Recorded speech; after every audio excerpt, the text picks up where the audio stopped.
নভেম্বরের তৃতীয় সপ্তাহে সৌদি আরবের মাটিতে হবে আইপিএল 2025-এর মেগা নিলাম।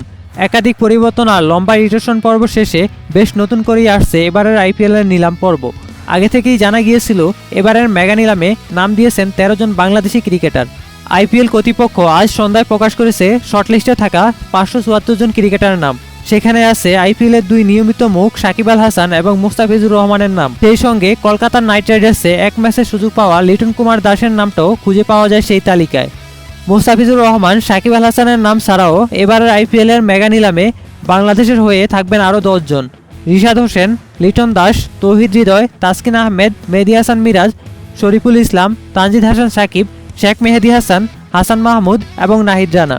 574 জন ক্রিকেটার মধ্যে ভারতের আছেন 366 জন ক্রিকেটার আর বিদেশি ক্রিকেটার 208 জন, যার মধ্যে সহযোগী দেশ থেকে আসছেন 3 জন।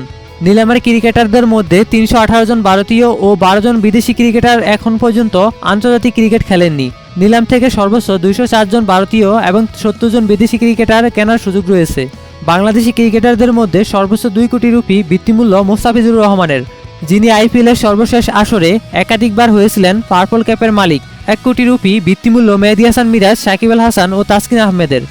বাংলাদেশের ক্রিকেটারদের আইপিএলের বৃত্তিমূল্য 2 কোটি রুপি মুস্তাফিজুর রহমান, 1 কোটি রুপি সাকিব আল হাসান, মেহেদী হাসান মিরাজ এবং তাসকিন আহমেদের।